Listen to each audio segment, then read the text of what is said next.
Good Friday morning, a feel-good football Friday for the first time in this 2023 NFL season, and it gets kicked off last night, and this was a horrendous loss for the Kansas City Chiefs.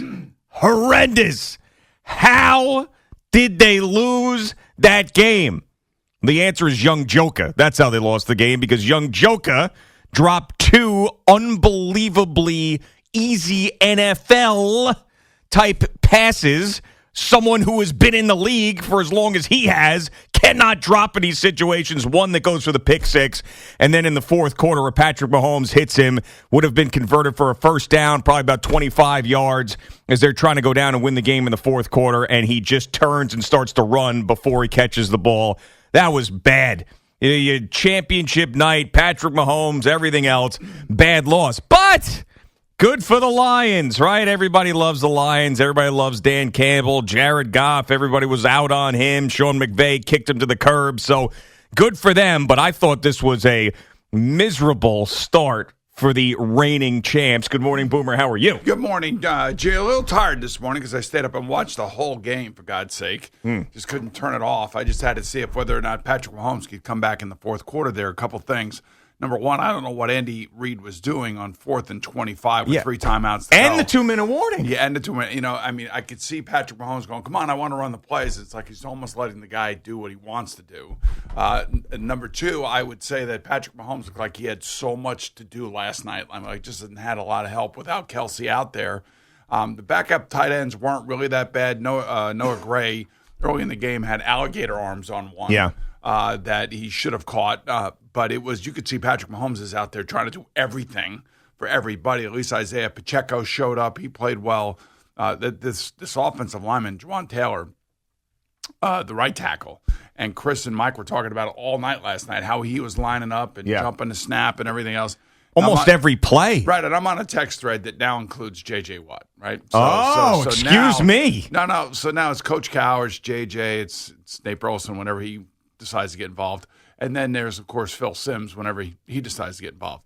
But J.J., me, and Coach were going back and forth last night, and J.J. was like, this right tackle, he's off sides, he keeps moving forward, look at how far back he is.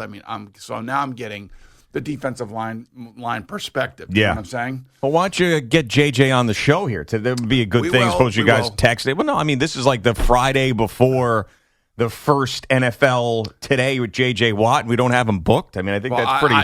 That's pretty crappy. I didn't really even think about it. Well, you should have thought about it. You should have been on top. You're texting with him last night. I got a million things to think about. And I'm just trying. Can I just wake up and get here and get started before you get all over me? You should have thought about this beforehand. Not just, Well, anyway. The morning of.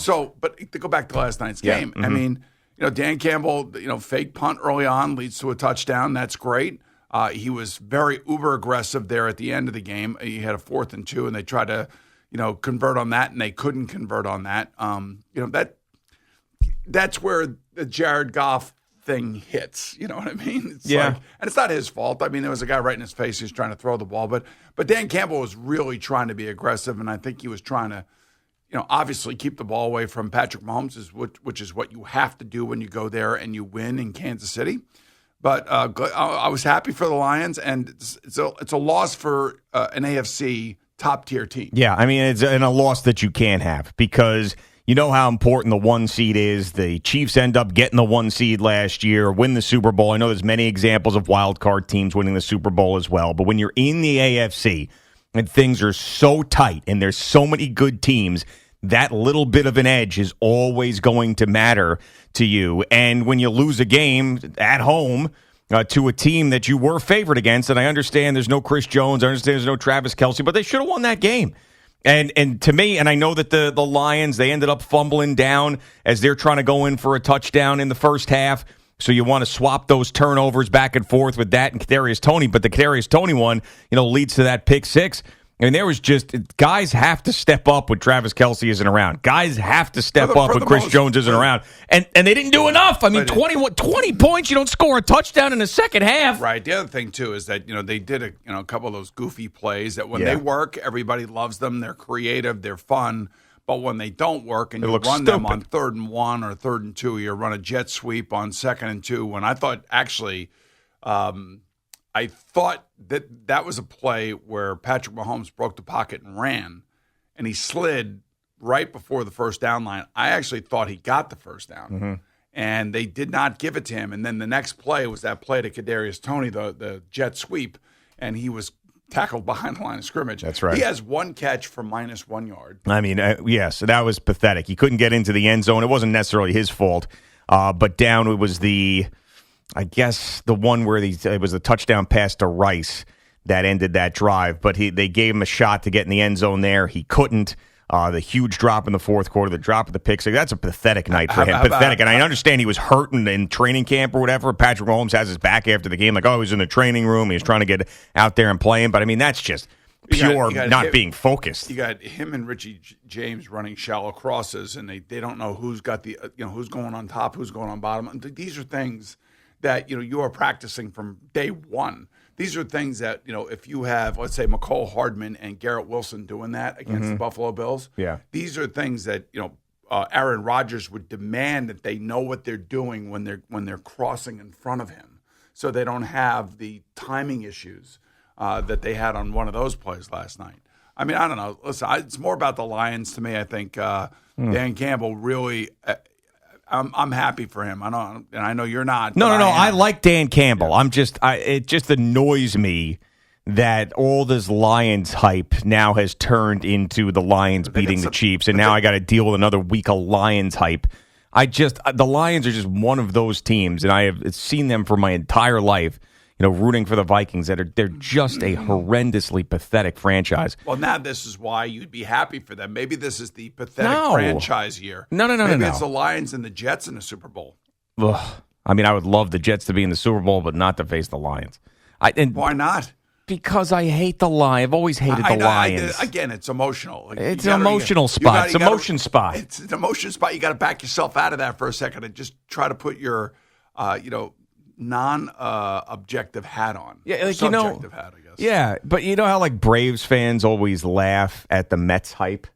You know what I'm saying? Yeah. That's the way I look at the Lions. It's like, stop. They're just the Lions. Will you stop it already? I have to say, I really don't have any Braves fans in my life. Maybe Steve from Atlanta is the only one. Is he a Braves fan? Not in our lives, but you remember, when the Mets were winning the division last year and then had a lead, it was always like, the Mets are going to the Mets are going to collapse. Remember, they did in 2007. You just heard all that stuff. So I'm sure that the disrespect that the Braves and their fan base have for the Mets is sort of how everybody in the NFC North probably feels about the Lions. So just when you hear the hype, you're like, chill. Let them do something for real. Yeah, okay, well, they won the game on the road, opening night. And when the game was announced, nobody was really excited because I think people thought that Kansas City would run away with it. I mean, I thought they would score more points. What I did spread came way down, so I don't think a lot of people thought they were going to run away with it. The problem was Travis Kelce was out of the game. As soon as he's out of the game, you can see what he means to that team. That could be the worst wide receiver group in the NFL. Yeah. If you had, would you have ever thought that it would look like that? No. And now they go on the road. Kansas City goes on the road next week. In week 2, they play Jacksonville. Yeah, and everybody loves Jacksonville. Buzz or no buzz, they're out for Jacksonville, Kansas City. It doesn't feel like a lot of buzz to me. Come on, it's buzz. It's got to be buzz. That's big buzz. It's the Jaguars, just like you're feeling about the Lions. I can't get into the Jaguars This could yet. be the year of the also-ran franchise. But wait a second. The Jaguars, they have one of the premier young quarterbacks in the game. They went to the playoffs last year, won a playoff game in a huge comeback.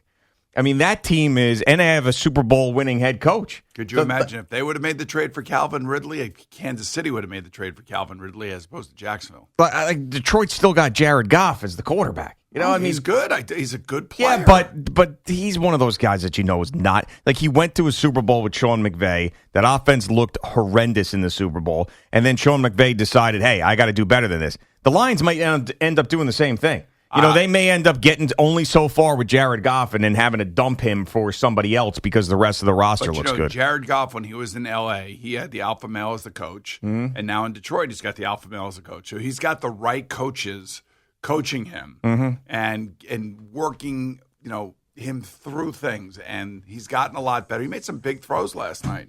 And the other thing, too, Jahmyr Gibbs did not play as much as I thought he was going to play. He got a little tiptoe-ish early in the game. And, and Montgomery kind of really took the bulk of the carries, and he was the guy that's running through the tackles. These rookie running backs, they got to get used to this. But when Jahmyr Gibbs is out on the outside, you could see how fast he is. Sure, That kid is like a bolt of lightning, and he'll get more involved as they go on, just because he's too exciting and just too fast. They got to get him on the field more. Yeah, and Amon-Ra St. Brown starts off really well.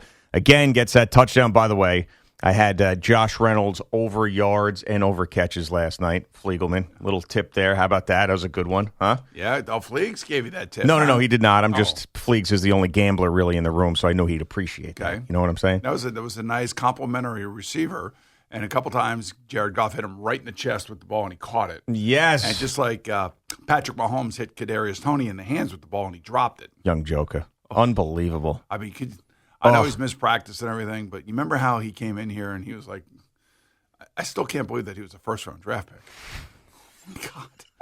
Well, I mean, he's always hurt. There's always something. It was just a straight-up panic situation for the Giants. They're trying to get Devontae Smith. The Eagles trade with the Cowboys, of all teams, to hop ahead of them. They take Devontae Smith. They're all pissed off about it. Kadarius Toney's the next guy on their board at that position. They desperately wanted another weapon, and they brought in Young Joker. And then, I've had my fun with Young Joker, and I don't necessarily think he's a bad guy or anything, but this last night was horrendous. And if I'm Patrick Mahomes, I tear him a new one. No, he's not going to tear him a new. I don't care. Are you kidding me? He could be a kid that needs the opposite kind of coaching and support. He may be just mentally, I'm sure he feels terrible. He got no sleep last night, nothing. I mean, think about this. That would have been, that 1 in the 4. If he catches that ball with his speed, that could have been a touchdown. That's Tyreek Hill catching that ball. Yeah. Get out of here. That's the difference. He lost the game for them yesterday. Yes, he did. I mean, there's no other take, in my opinion, than Kadarius Toney lost the game for the Chiefs last night. He just could never get into sync. You know what I mean? I mean, listen, if I'm Patrick Mahomes and Andy Reid, I'm like, Joker, we are a championship operation here, and you just crapped all over it. They're not doing that. That's what he should do. This kid needs a pat on the back, and they're going to work with him. Let's cut the crap, young Joker. Patrick's going to do exactly what Patrick should do. He'll probably take some of the heat on himself, take some of the heat off of young Joker, but it's going to be difficult because everybody saw it with their own eyes last night. Hey, come over here, Joker. See these Lombardis? I know you were a part of it last year. If you play like this, we're never going to get another one. Well, he's got to get on the practice field. Guy's always hurt, misses practice, and it showed itself last night. By the way, play that drop again there, Fleegs. One more time. I talked over it. You know who that is? One more time. Kadarius Toney. Think about that. That's your hint. Yeah. Oh man, I don't know. No. Is that Sean Marash? No, it's not Sean Marash. No, it's Dave Gettleman, the great Dave Gettleman. The man. That is Dave Gettleman. Yeah. Come on. Okay. He had no choice but to take that kid. Yeah, I wonder what Dave Gettleman was doing. Was he sitting in a recliner with a bag of Lay's and a scotch, watching that last night, going, whew. Was that a bad pick? Yeah, but then you can watch on Sunday night and see Dexter Lawrence and I Thomas know. And all those other guys. Yeah, I get it. I understand. But I'm just saying. Daniel Jones. Yeah. Saquon Barkley. Daniel Jones, Saquon Barkley. Yeah. Daniel Jones, Saquon Barkley. Yeah. Still, though, I would not have taken Saquon Barkley number 2 overall. That was a silly situation. But, boy, yeah, young Joker, a total joke last night. And now it's going to be everybody's going to be all over the Detroit Lions. Sexy pick. That's what's going to happen. In the NFC, there's going to be opportunity. Well, everybody, listen, I'm not saying everybody, but a lot of pundits. Like, I'm a pundit. You're a pundit? Right. And Love the Lions. When I hear pundits, and then I hear, I think of myself as a pundit. Yeah, you are a pundit. You're an NFL pundit. I'm an NFL pundit, but I feel like I'm a sports pundit. Well, yeah. I mean, more so, You are a sports pundit, but more an NFL pundit than any sort of pundit. Like if I'm a pundit, what are you? I'm not. I don't know, and not really anything. Well, you're a sports talk host. Yeah, I'm just You're sort of more like of a host, and I'm crap more of a talking, sarcastic. Right. Yeah, but I'm the pundit. But you're the pundit. Yeah, absolutely. Yeah, so most of us pundits love the Lions. Love the Lions. Yeah, I know. That's what makes me sick about it. That's the problem. I have enough with the pundits. Most of us pundits actually do respect Kirk Cousins too. Yeah, I do now too. I switched on that last year. I told you. All right, but I've been fighting you as a pundit. I've been fighting you. Sure, and last year, even prior to the quarterback documentary, last year Kirk Cousins earned my respect because he got the crap kicked out of him every single week, stood in there, won games in the fourth quarter, and it wasn't his fault that the team lost to the Giants in the playoffs. So, yeah, I mean, he gained my respect. He'll still never win a Super Bowl for him, but he'll gain my respect. You talk about Kirk Cousins getting his ass kicked. You know, Chris and Mike, again, we're talking last night. Chris and Mike. Oh, yeah. Chris and Mike. We're talking. Tirico and Collinsworth were talking about how good the offensive line of the Lions is. And they're one of the top 5 offensive lines, if not one of the top 3 offensive lines in football. And that's why Jared Goff barely gets touched. Yeah. So it's the opposite of Kirk Cousins. It certainly is. Last night he did take a couple hits, especially on a couple of those corner slot blitzes, where he stood in there and he got rid of the ball and completed the pass. Yeah. So, I mean, he's proven that he could win big games, Jared Goff. He's proven that he can be a very, very competent quarterback. He's made a bunch of money, but, really, when push comes to shove, if all the pundits are right and the Lions are in there in the playoffs, how in the hell is he going to beat the Eagles or the 49ers? He's not. Say? What comes to shove? Push comes to shove. Push comes to shove. What did I say? Bush comes to shove? No, I think you said puss. Puss comes to shove? Yes. Oh, maybe, yeah. I might have said that. I think you did. Little puss comes to shove. I mean, Shoving puss. I want to feel good football Friday. Right. So you got Kansas City at Jacksonville. And then, see, the Jets are going there in 3 weeks. Mm-hmm. You see that? No. The Jets aren't going there. It's a home game. I mean, Jets are here. I mean, Kansas City's here in October 1st. So you see that team last night. You're a Jet fan. Yeah. What do you think? I'm thinking when puss comes to shove, it's time to puss the chips in the middle of the table. Travis Kelce's going to be on the field that game, most likely. Yeah, I mean, we'll see, man. I haven't even seen the Jets play this year yet. Why am I looking at the heads of the Chiefs? Did we deal with the Bills first? And maybe Chris Jones will be on the team too. But when I look at that Chiefs team last night, that's not the Super Bowl winning team. They have 2 new offensive tackles. Mm-hmm. That are big, long, and lanky. I don't. And everybody's going to be bitching and complaining with the way that their right tackle lines up before all these passing games. And by the way, he tips every play. Yep, that is right. Every single time. They were all over it last night. All right, Boomer and Gio on the Fan and CBS Sports Network. Get Jerry in here in just a couple of minutes.